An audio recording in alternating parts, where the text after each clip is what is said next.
Hello friends, मुर्गी farm का असली ड्यूटी ये होता है। आप लोग कभी नहीं देखा होगा क्योंकि इसमें क्या कर रहा है आप लोग अच्छे से देखो तो इसमें जो सेमन डाल रहा है ना शेरन से, वो ये मुर्गा से निकलता है।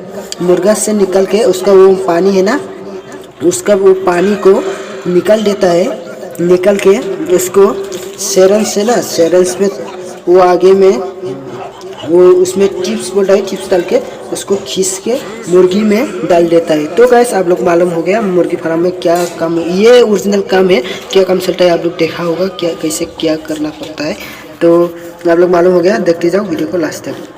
वीडियो को अच्छी लगी है तो लाइक कर देना, और टाइम है तो शेयर कर देना, और भाई को जरूर सपोर्ट करना। चैनल में नया है तो जरूर सब्सक्राइब करना, भाई को जरूर सब्सक्राइब करना। तो गैस देखते जाओ वीडियो, नया नया वीडियो आते रहेगा।